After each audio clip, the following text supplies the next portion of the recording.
Ano de eleição, né? Há pouco, inclusive, o Joel e a Ana falavam sobre isso. Mas há um outro tema aqui dentro dessa história de eleição municipal e eleição de 2022. O fato é que tem um negócio que eles resolveram chamar de efeito Dória, que é o candidato que tem muito dinheiro e a possibilidade hoje de doações de pessoas jurídicas, empresas, está vetada por decisão do Supremo. Isso acabou levando a duas situações. Dinheiro público, que é o fundo eleitoral, que é diferente do fundo partidário, aquela excrescência que é o fundo partidário, aquela coisa injustificável que é o fundo partidário, que é a sociedade bancando o partido político. Isso é uma indecência. O fundo partidário é um negócio que tem de acabar, não é sustentável, não é moralmente sustentável que o sujeito não goste de um partido, mas na verdade ele paga para que aquele partido exista, para que aquele partido alugue um imóvel, para que aquele partido compre uma casa, para que aquele partido financie viagens dos seus integrantes, para que faça pesquisas eleitorais. É uma festa, não é? Com dinheiro público. O fundo partidário é uma vergonha. O fundo eleitoral eu não gosto, mas era uma coisa ou outra, né? Ou é dinheiro privado ou é dinheiro público. Não há uma terceira possibilidade. Porém, o fundo eleitoral convive com outra possibilidade legal, permitida pela lei, que é a autodoação.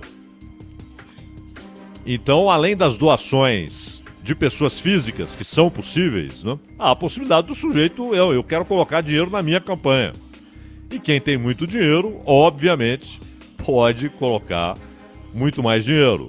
E isso é visto pela Justiça Eleitoral como algo que pode desencadear um desequilíbrio nas campanhas e, portanto, nas chances eleitorais, não é?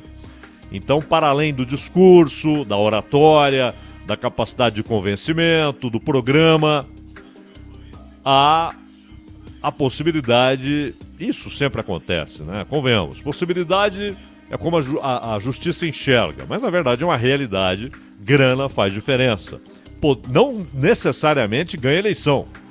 Por exemplo, a última eleição para presidente da República, nós tivemos candidatos que gastaram muito mais do que os dois que foram para o segundo turno. E principalmente muito mais do que quem ganhou a eleição, que foi o Bolsonaro, e também mais do que o Haddad, que foi para o segundo turno. A campanha do PSDB, por exemplo, ela tinha, primeiro, aquilo que os cientistas políticos chamam de capilaridade, né? Ou seja, um partido que tem representação no país todo. Segundo, um horário cavalar no rádio e na TV. E isso não foi suficiente. E é claro que até pela perspectiva inicial, era uma campanha que atraía doações de pessoa física, que muitas vezes acabam sendo a maneira legal com que é feita uma doação de uma empresa, não é? Então, via pessoa física. Uma empresa consegue ali reunir 100, 150, 200 doadores, mas o dinheiro é todo da empresa, né? Mas cada doador aparece lá como aquele que oficialmente doou dinheiro para a campanha desse ou daquele candidato, não é? E é claro que o limite agora estabelecido para a autodoação também pode ser driblado. Porque também o candidato pode conseguir outros CPFs, né, outras pessoas que vão doar o dinheiro que na verdade é dele, não é? E para que não seja uma quantia assim exorbitante, aí o doador laranja tenha de se explicar, então há uma divisão, não é? Você tem vários doadores, vários CPFs e a possibilidade de doação de um dinheiro que na verdade partiu do próprio candidato, é do próprio candidato. Mas aí ele divide entre vários ali, não é? Bom, o teto será de 10% do limite de gastos para o cargo em disputa. E foi fixado, na verdade, numa lei aprovada no ano passado, em 2019, pelo Congresso Nacional. O limite por cargo é fixado pelo Tribunal Superior Eleitoral a cada eleição, com base na legislação eleitoral e, claro, com base no cargo que está sendo disputado e com base na cidade, no caso de eleições municipais. Então, é claro que o limite de uma pequena cidade, que tem ali 2 mil, 10 mil, 20 mil, 30 mil habitantes, é diferente do limite para a cidade de São Paulo. É claro, não é? E esse limite para o autofinanciamento tenta evitar exatamente a vantagem dos candidatos muito ricos. E por isso citamos aqui o fato, o João Dória, não é? Que o João Dória tenha sido o mais rico a se candidatar, né, na história recente. Não, claro que não. Gente muito mais rica que ele se candidatou. Mas por quê? Na eleição para prefeito em 2016, o Dória doou oficialmente ali 4 milhões e 400 mil reais à própria campanha. 4 milhões e 400 mil reais. Isso equivale a 35% do total gasto pelo próprio Dória naquela eleição. Então a campanha do Dória custou uma determinada quantia que foi registrada, foi relatada oficialmente à Justiça Eleitoral e 35% desse total gasto foi doado pelo próprio candidato, né? Por isso eles chamam de efeito Dória, que foi, aliás, eleito no primeiro turno, né? Até 2012, o limite de gastos era fixado pelo partido e tinha que ser declarado à Justiça Eleitoral. Os candidatos podiam doar dentro desse limite à própria campanha. Ou seja, não havia restrição porque não havia um teto, não é? Mas aí era possível a doação de empresas. Inclusive, principalmente em campanha para presidente da República e para governador, é muito comum que grandes empresas coloquem um pé em cada canoa, não é? Então tem os dois candidatos ali com maior possibilidade de vitória, e aí o banco, a grande montadora, eles colocam um pé em cada canoa, doam para as duas campanhas, não é?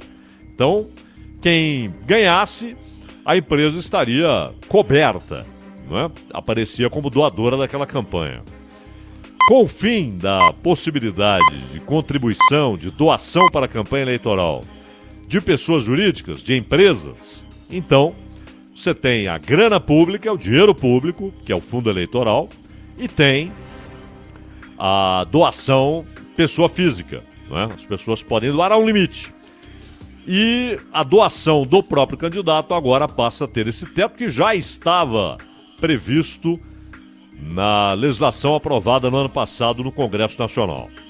Os limites de gastos deste ano serão oficialmente divulgados nos próximos dias pelo Tribunal Superior Eleitoral. Então, estamos esperando aí que nos próximos dias haja a definição e a divulgação dos limites pelo Tribunal Superior Eleitoral. E serão calculados com base na atualização da inflação sobre o valor dos limites da última eleição municipal, ou seja, 2016.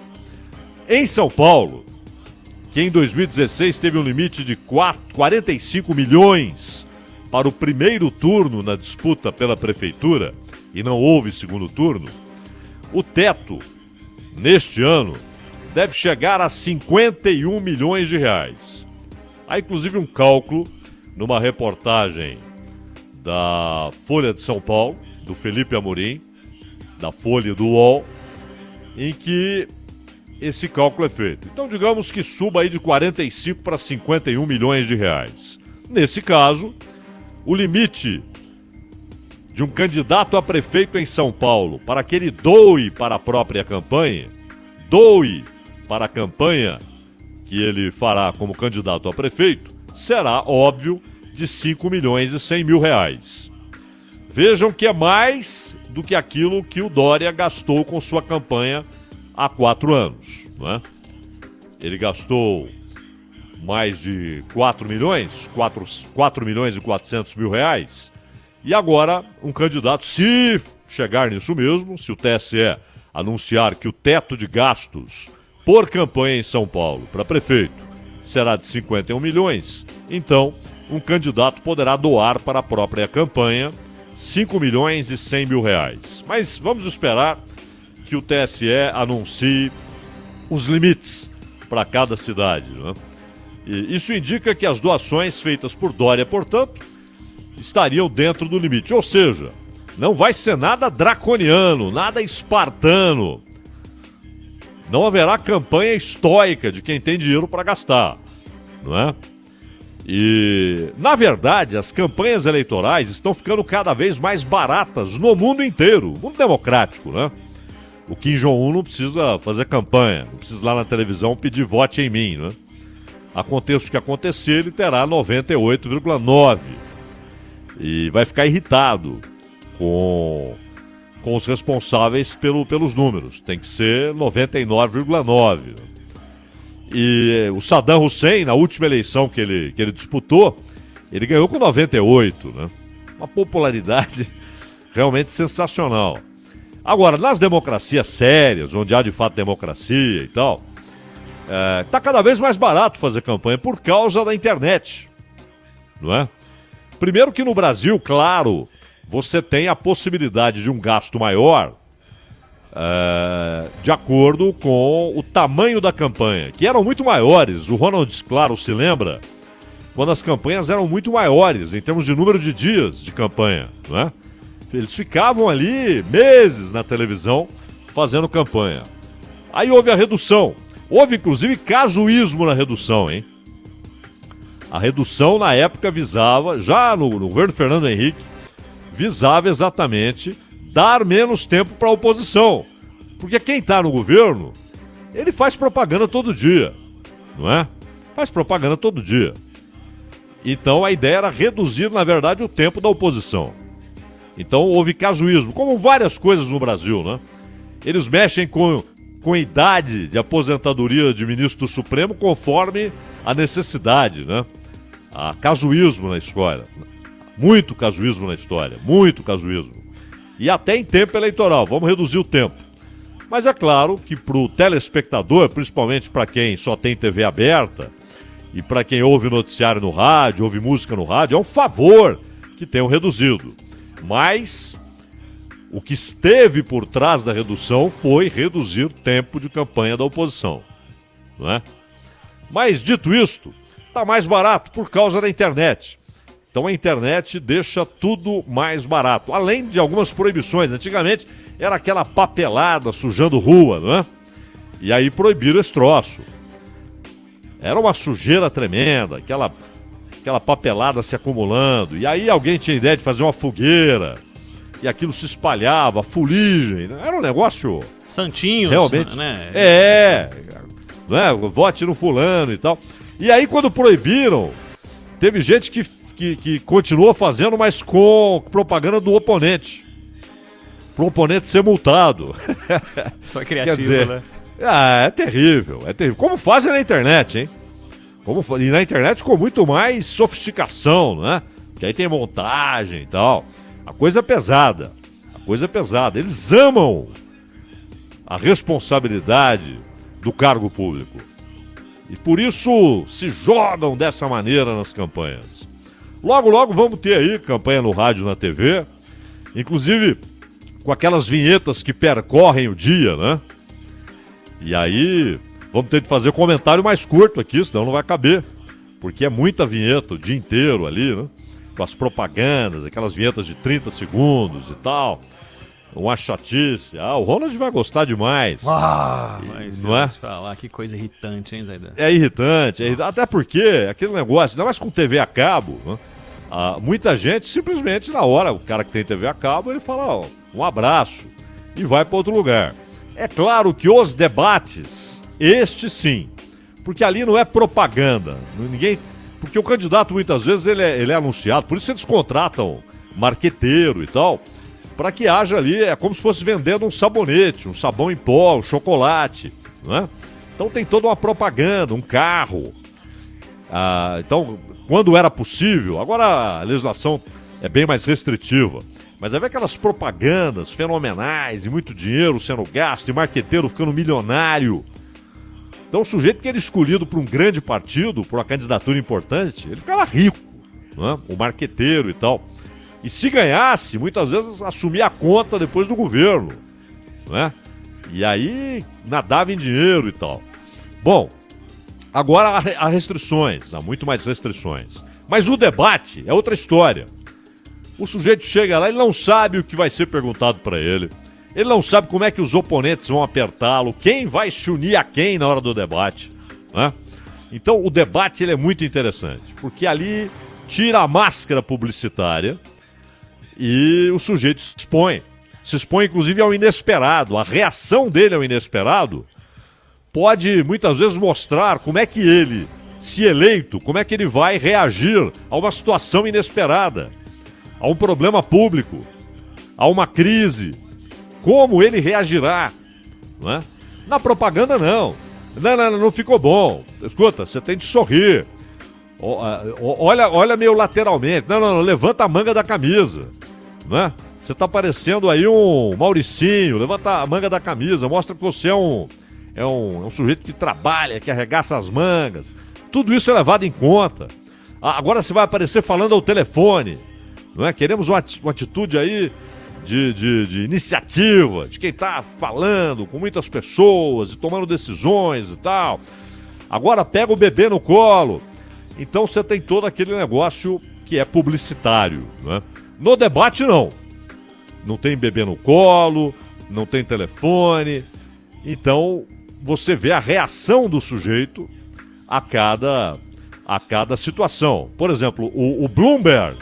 E nos Estados Unidos não tem essa de campanha gratuita no rádio e na TV. Não tem horário eleitoral. Se quer fazer propaganda na televisão e no rádio, você paga. Como qualquer anunciante.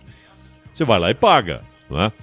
E o Bloomberg, ele chegou à disputa democrata com muito dinheiro, porque ele é muito rico, não é?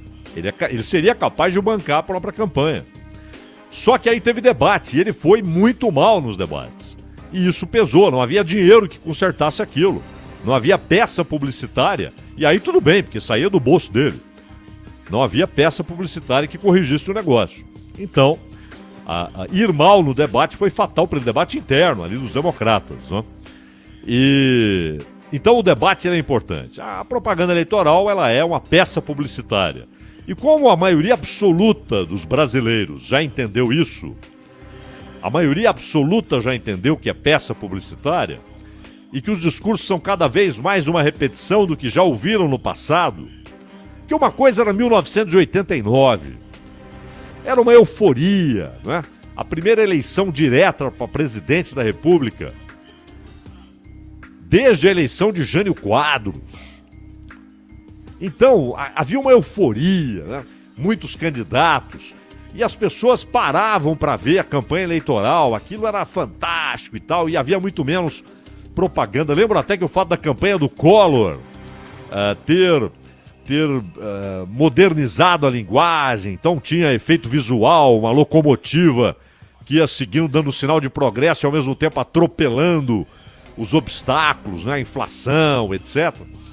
E a dívida externa. Então você tinha. Tudo aquilo era novidade. Hoje não, hoje já cansou isso aí, né? A peça publicitária hoje era recebida com quase total indiferença pelo eleitor, né? O debate não. O debate é o cara sem a máscara publicitária, né? E aí teremos essa eleição com essas novidades, mas acredito que os caras driblarão limitações, hein? Ele vai arrumar. Se ele quiser doar mais, ele vai arrumar ali mais 10 CPFs, mais 20 CPFs e tal. Ou seja, pessoas. Não é que ele vai comprar CPF na praça. Que compra, hein? Mas ele vai porque ele vai ter gente disposta ali a aparecer como doador, mas o dinheiro é dele, né? Em 5 capitais, o limite para autodoação, é interessante isso, com o que aconteceu em 2016, né? Com o valor de fato utilizado nas campanhas mais caras naquelas cidades. Então, ficaria 25% acima do custo da campanha mais cara. O caso de São Paulo, Curitiba, Belo Horizonte, Natal e Vitória. E nas outras 21 capitais, o percentual variou de 9% a 20%. Lembrando que hoje, eu não sei se há alguma novidade aí, Ronald, mas hoje havia a expectativa do PSL confirmar, não é? A Joyce Hasselmann como candidata. Ela deve ser candidata. Deve ser oficializada nas próximas horas, é. Deve ser oficializada. E aquela história, né? O fato é que a Joyce Hasselmann, que rompeu com a família Bolsonaro, ela apoiou fortemente a família Bolsonaro na eleição presidencial, foi eleita deputada com um caminhão de votos, rompeu, e ela deve ser anunciada exatamente no momento em que o Bolsonaro e o PSL discutem uma reaproximação, né? Existe essa possibilidade. E se o PSL, que foi o partido pelo qual o Bolsonaro foi candidato e ganhou a eleição, deve lançar Joyce Hasselmann, deve confirmar hoje. O PT tem o Gilmar Tato, mas há um debate no PT sobre como o Lula vai encarar essa campanha, já que ele gosta muito do Boulos, né? E não tenham dúvida que quando algumas figuras importantes do petismo decidiram oficial e publicamente apoiar a candidatura do Boulos, inclusive apresentando sugestões, ideias, como Celso Amorim. Celso Amorim é amicíssimo do Lula. André Singer, ex-porta-voz do Lula, intelectual, economista, filho, aliás, do Paul Singer, que é um nome alemão, né? Que depois aportuguesamos aí. Mas o Paul Singer, que fez um dos mais brilhantes textos na abertura do livro sobre Rosa Luxemburgo, naquela coleção Pensadores e tal. E a Rosa Luxemburgo, a abertura é feita por ele, uma abertura brilhante, né? E também o Frei Beto, ex-assessor especial do Lula, amicíssimo do Lula, né? Então não há dúvida que essa gente, ao apoiar Boulos, sabia que não iria romper com Lula. Então há certa dúvida se o Lula, que não vai, claro, desacreditar a candidatura do PT, ele vai apoiar a candidatura do Tato, publicamente, oficialmente, mas tem uma simpatia muito grande, pessoal, ali pelo Boulos, né? PSD com Andréa Matarazzo, que já tentou várias vezes, né? O Patriota com Arthur Duval, é aquele deputado estadual, né? Mamãe falei. Exato, mais conhecido assim, por aqueles vídeos que postava e tal, deputado estadual. PSDB, o Bruno Covas tentando a reeleição. Aqui, esses nomes que eu estou citando não tem ainda candidato a vice, hein? Por isso que eu estou falando só o candidato a prefeito. Republicano, Celso Russomano. O PV, aqui já tem candidato a vice. O Eduardo Jorge é o candidato a prefeito e a vice Roberto Trípoli. Ainda falta confirmação, vamos devagar. O Novo, com Felipe Sabará a prefeito e Marina Santos a vice. O PSOL, com Guilherme Boulos, candidato a prefeito, e Luísa Erundina, candidata a vice. Gilmar Tato pelo PT, Joyce Hasselmann pelo PSL, Levi Fidelix continua na briga. A luta continua. Levi Fidelix no PRTB, Márcio França, que disputou o segundo turno ao governo de São Paulo com o Dória, pelo PSB, com o apoio do PDT, do Antônio Neto. Isso até provocou algumas discussões internas no PDT. O Marcos da Costa, do PTB, Orlando Silva, do PCdoB, Vera Lúcia, do PSTU, e a Rede Sustentabilidade anunciou que lançará uma candidata. Será uma mulher, pelo que adiantaram, mas não disseram quem. E o PT deve lançar uma mulher também como vice do Gilmar Tato. Essa é a expectativa. Lembrando que Bruno Covas é o atual prefeito e, além dele, a única pessoa das citadas que já ocupou o cargo de prefeito de São Paulo foi Luísa Erundina, e agora como candidata a vice na chapa do Guilherme Boulos. No Rio de Janeiro também muitas candidaturas já apresentadas, Eduardo Paes, o próprio Crivella, não é? mas o Freixo, né, que foi pro segundo turno da última vez e tal, mas teremos ainda oficialização. Isso aqui são pré-candidatos, ainda não são candidatos oficializados à Prefeitura de São Paulo. E aí podem começar a fazer campanha, mas é tudo balela. Já tem gente fazendo campanha para presidente, para 2022, não é? Então, essa proibição, na verdade, ela é recebida com risos, não é? Não pode fazer campanha, só depois da oficialização, início oficial da campanha. Cascata, muito tempo. E às vezes alguns são punidos, não é? Dependendo da situação, tem uns que são punidos. Mas a maioria não.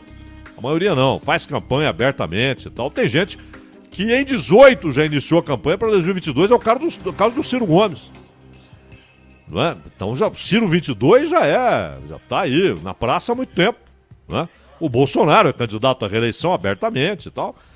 Então, não há dúvida nenhuma que essa proibição ela é tratada quase com desdém pelos partidos políticos, né, Ronald? Bom, Zaidan, duas coisas do seu comentário. Primeiro, só para fazer um registro da história de Paul Singer, um livro da faculdade que foi curso de introdução à economia política, um dos inúmeros livros da trajetória de Paul Singer. Esse daí, todo mundo que fez na aula de economia, provavelmente nos anos 90 e 80, deve ter tido a primeira obrigação e depois o prazer de ler esse livro. E sobre, você estava falando a respeito da chatice da campanha eleitoral, Zaidan, me permita fazer só uma pequenina história, um fragmento aqui. Eu participei da campanha política em Curitiba nos anos 90, metade dos anos 90. Época de Cássio Taniguchi, Lerner era governador e tal. Foi ali que você pôs o burro na sombra, né? Estão aqui na luta, né? E aí, Zaidan, o que aconteceu? Eu estava fazendo campanha de rádio lá, né? Com um monte de amigos que conheci no rádio aqui em São Paulo. E eu era responsável por gravar os candidatos à vereança, né? E aí eu recebi essas pessoas para conversar, entender o que elas queriam dizer pro eleitor, o que elas iam dizer no rádio. Chegou um cara, Zaidan, desses inúmeros que passaram pela minha mão, e com histórias, algumas histórias incríveis e outros que não tinham nada para dizer. Um desses que não tinha nada para dizer, eu perguntei o que você gostaria de contar pro eleitor. Ele falou, não tenho nada assim especial para dizer. Tá, mas o que você defende? Não tenho nada, não tô pensando em nada assim. Eu quero me arrumar. Mas teve um casal, dois senhorzinhos que chegaram lá, eles falaram, na verdade, até um sotaque assim, na verdade o que eu queria era ter um salário tranquilo pelos próximos 4 anos. Ele disse isso com toda clareza. Mas esse cara, que é um candidato chamado Ali, ele disse pra mim, olha, eu não tenho ideia do que eu quero dizer. Eu falei, mas vamos lá, você quer que sejam gerados empregos? Ele falou, sim. Eu falei, então você é o candidato do emprego. Você é o Ali, o candidato do emprego. Zaidan, ele usou esse slogan a campanha inteira. Ele só dizia isso, eu sou o Ali, o candidato do emprego. E acabava a propaganda dele. Você vê o nível do negócio. Eu sei que tem muita gente séria disputando cargo no Legislativo Municipal. Mas tem gente que tá ali só pra brincadeira. Essa foi demais. O que você quer? Eu não quero nada. Eu não quero nada, o cara disse. O que você pensa? Eu não penso nada. Não penso absolutamente nada, lamentável. Mas, como diria o Chico Anísio, né? Eu quero me arrumar. Eu quero me arrumar.